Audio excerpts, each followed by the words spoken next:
Assalamu alaikum rahmatullahi wa barakatuh. Ashama harkafuuni kabajamtoota fi jaalatamtoota keenya isiniin jedha. Egaa ka sagantaa torbaffaa guyyaa har'aa kana itti fufa jechuudha. Egaa ka namoonni hedduun dhimma shamarree baay'ee suukaneessaa yeroo ammaa kana keessattuu zabana shamarreen mootummaa taatee biyya bulchitu keessatti shamarreen zabana mirgishii dhibbatti qixa dhiiraa ala ooltee galtu keessatti shamarreen dhibbatti akka dhiiraa mana bulchuu kan dandeechu keessatti reebamuun, suukaneeffamuun, cunqurfamuun, haala gudeeddatiin irratti raawwatamuun fedhasaa ta'uu fedha malees kan irratti raawwatamaa jiru babal'inaan argamee jira jechuudha. Zim jettanii quba walitti qabdanii zim jettanii obboleettii teessan haadha manaa teessan deebi'ee ammas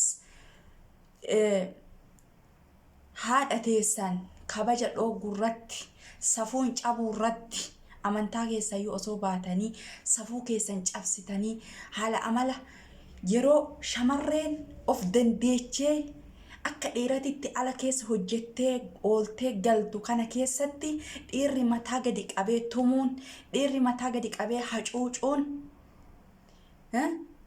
rahmata gara hundaan dhabdee haadhaaf abbaarraa dhabdee obboleeyyan irraa dhabdee gosa irraa dhabdee biyyooma irraa dhabdee waa hundarraa dhabdee shamarreen zabana ammaa kana keessatti zabana keessattuu akka dhiiraa kan ala ooltee galtu mee hojjettoonni irra caalan shamarree miti.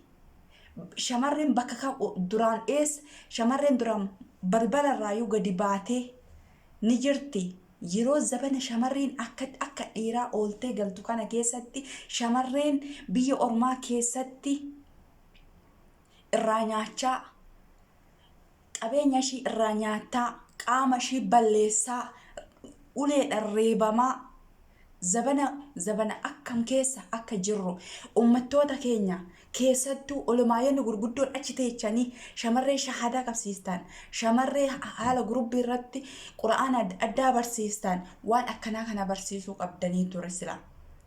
Shamarreen akka biyyoota ambaa kamii keessayyuu sheekooleen olumaayyan gurguddaan akka amantaatittis ta'ee akka oromummaa saba ofiitittis kan jiru ni jira. Garuu irra caalaan keessan wanta akka feete haa taatu daqiiqaa 2-3 liivirra kortanii bahuun keessan kun baay'ee na gaddisiise. Shamarreen keenya shamarreen kabaja shamarreen jaartiteeti yeroo dhoobatte yeroo beelofte mana keessirraa xaraydee akka dhiira ala baatee si hojjettee fiddee ammas deebee ilmaannan kee guddistee osoo reebdeeyyuu kan si jala bultu osoo tumteeyyuu kan abbaa mana kiyyaa siin jettu gaadidduu kiyya kan siin jettu sanirraan deebitee ati ala keessa deemtee badii irratti dalagdee fidu kan obsitee badii keessan siif qabdu kan kana hunda si wajjin taatu kan ilmaannan tee halkanii guyyaa guddistu wajjin dhiitamaa. Shamarree jechuun obsaan kan mana kee hamma ati balleessitee addunyaa tanarratti itti galtu kan ishiin obsitee gadi liqimsattee bifa ishii lamaaf gootee kan alallee dalaydee sitti fiddu. Shamarree jechuun tan yeroo ati mana sireera ciistee durba biraa wajjin haasoftu kan ishiin ala dhiiga ishii tuftee sii fiddee dhuftu sani. Isin warroonni dhiiraa badii oggaa argitan ani maaltu nagahee maallaqa kiyya jettanii dubara abbaa manaa ishii hin taane osoo beektanii fiddanii sawwaaqaan achi geessitanii biraa deemtan oromummaan keessan eessa? Sabni keessan eessa? Maan yaanne shamarreen tun yoo dogongorte mucaan achi taa'ee maallaqa irraa nyaatu sun innumti mataa keessan isinumti mataa warroonni sawwaaqa fiddanii dhuftanii jaarsa ishii akka hin taane hin beeytan. irra caalaan biyyoota ormaa kana keessa jaarsa jaarti kan wajjin jettanii jiraachaa jirtan abadan halaala tokko hin qabdan. Hamma feeta ilmaan hortan, hamma feeta wajjin jiraattan, hamma feeta walirraa hortan sin hundi keessanuu tokkichuma halaala takkallee walirraa hin qabdan. Kana sheekoleen biyyoota adda addaa wallaaltaniiti. Biyyoota kana keessa kan jirtan jireenyi mee haadhaaf abbaa dhiisa isaan hin beekan. Akkaataa nuti itti hojjennee itti erginee waa hedduu gargaaraa jiru isaan hin beeka. Warroonni biyya ormaa keessa jirtan osuma wal beeytan. Yoo ishiin kufte dhayxee lafa kaastee gargaaruu osoo hin taane osoo ishiin hin kufin gargaaruu sirra ture sila.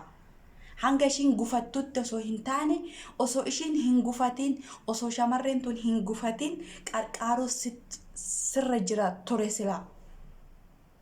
Egaa akkasuma son jedhu ammas ergaan kee dabalataa warroota ustaazota gurguddoo biyya kamii keessattuu warra Suudi Arabiyaa keessa injira sheekoleen jajjaboo, injirti olumaayan jajjaboo, injirti ustaazonni kabajamtoonni jajjaboodha.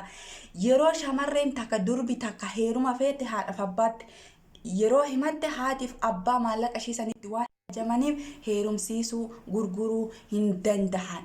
Egaa falli maali?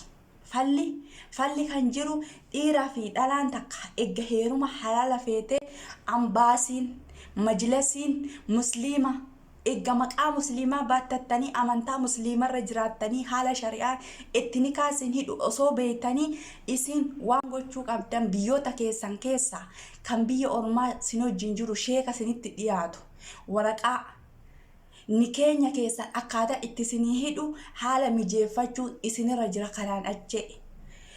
Haraama wal balleessurra haraaman dhaqanii hamma fedhan walirraa nyaatanii maqaa wal balleessanii shamarreen ebeluu akkasii osoo hin taane akka mahkamaa sanitti akka seera jala bultasanitti majlisiin musliimaa sheekoleen nikaa hiitu. Haatiif abbaan nikaa hin hiitu shamarree biyya ormaa keessa jirtu. Tokkoffaa gabbara, lammaffaa maallaqa. Shari'aa musliimaa keessatti shamarreedhaaf mahaari kennita malee haadhi haadhaaf abbaa guyyaa gaafa shamarree gaggeessan san dhumattee jirti. Please think godha. Dhugaa isiniin jedha haadhi haadhaaf abbaa guyyaa shamarree gaafa garba gurguran san maallaqatti jijjiiran san dhumattee jirti. Anis haadha qaba, abbaa qaba. Obboleeyyan qaba, haadhaaf abbaan ofii haatiif abbaan isaanii eessa jiran? Mucattiin tun eessa jirti? Mana arabaa keessatti oggaa rakkattee dhiirri arabaas ta'e yoo mana arabaati baate dhiirri keenya akkas ta'a. Mana arabaatti akkas taati. Yoo rakkatte shamarree malee wanti addunyaa tanarra maqaan ishii badu hin jiru. Maqaa shamarree hin badu ammaaniche. Waan feetan jedha maqaan shamarreedhaa baduu hin qabu. Shamarreen beeytuun quraana qaraate akka olumaaya sanitti teechee mirga shamarreedhaa haa eeydu se'echi mirgi shamarreedhaa yaa eeggamu. Shari'aan islaamaa keessa dhuguma shari'aa islaamaa hordoftanii ummata musliima kana taatanii shamarreen bibbeeytuun shamarreen akka rada'annaa aalee ummina muumina aashaatitti irraa yaa dubbattu. Isin warri dhiiraa shamarreerran dubbatina. Miidiyaarra ta'ee bakka feetan ta'ee gurubbii yoo hiitan dhiiraa fi shamarree gurubbii quraanaa jettanii hin hidhina. Gurubbiin shamarree barsiistu dhiirri dhiira barsiistu haa hidhamu. Akkaataa dhiirri itti walii himu jira. Akkaataa shamarreen itti walii himtu jira. Shari'aa yoo ta'e shari'aa islaamaatiin deemtanii amantaa musliimaa hordoftanii walitti laaqamaa isiniin hin jenne. Shamarreen akkaataa shamarree itti barsiistu dhiirri akkaataa dhiira itti barsiisu jira. Gurubbiin sunis akkas, gurubbiin kunis akkas. Eegaa ammas warroonni jaartii halaalaa of jalaa qabdan parsantii 100% yoo taate qofa. Isaayyuu dogongoraa balleessaa haraama wajjin walitti laaqama. Guutumaan guutuun 100% hin jirtan waan tahee jiruuf amma isin warroonni dhiiras ta'e shamarreenis shamarree takka warroonni sawaaqa fuutanii deemtan eessa deemtaa Shamarreen takka kootu na fuudhi yoo siin jette bakka ishiin itti galtu san. Tokko isaanii Riyaadis haa ta'u, Makkas, Jiddas bakka feete haa taatu. Namichi iqaamaa qabaami kan fuudhee deemu sun taaksii maallaqa qofaa miti. Shamarreen Oromoodhaa lammii biyya biraa wajjin deemuu hin taatu takka. Ammas deebi'ee shamarreen eessatti akka buutu, eenyu wajjin akka galtu, wal gargaaruun wal maddii yaa dhaabbatan. Fuutee deemtee dhiirri kun 4-5 osoo qabu sawaaqaati barri 50 fudhattee biraan deemtu shamarree hin gatiin yoo rakkoo argite.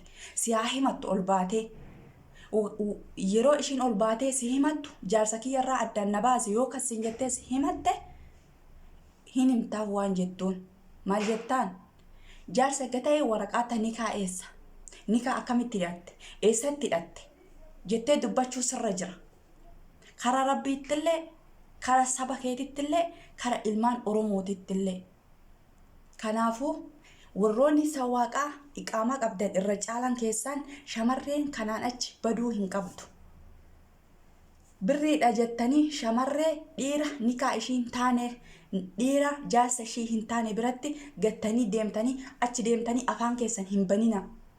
Hin beeytan akka jaarsa ishii hin taane maa biratti buustee biraa deemta. Sodaa Rabbii eega qabaatte eega fuula Rabbii boru itti si gaafataa beeyte. Irraa akka hortuun beeyta. Nikaa malee akka wajjin jiraattu hin beeyta. Kanaafuu biyyoota keessattuu Suudi Arabiyaa keessatti irra caalan isaanii nikaa hin qaban jaarsaaf jaarti jedhanii wajjin jiraatan malee.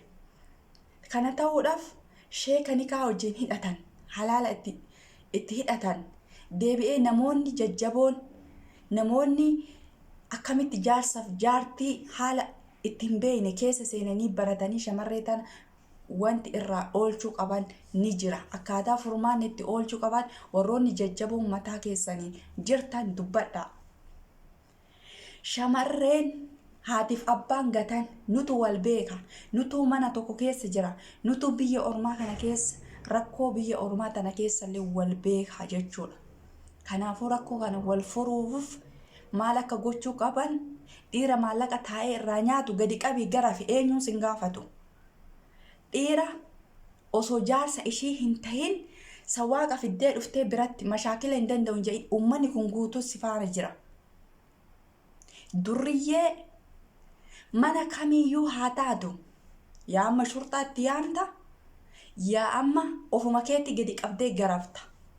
Durriyyee mana taa'ee shamarree irraa maallaqa nyaatu. Durriyyee mana taa'ee shamarree osoo jaartii takka dubara takka qabu 400 irratti yaamu. Yoo dhuguma qabsoo taate, yoo dhuguma islaama taate, yoo dhuguma ati saba keetiif obboleettii teetiif haadha manaa teeti ni quuqamta taate shamarree tokko dhiira tokko biddiitti argitee dhiistee biraan deemin. Gaafadhu. Osoo kana guutuu gootanii kun marti silaa wal hin baduu ture. Kanaafuu gadi baatee si haa himattu. Yoo isiin didde ishuma garafi, yoo inni didde ishuma garafi. Malee ani sawaaqa birrii kiyya fudhadhaa shamarree itti buusee biraa deema ofii akka jaarsa ishiin taane ni beeyta. Booddee hoo suma deebi'anii sadaqaa kadhatan.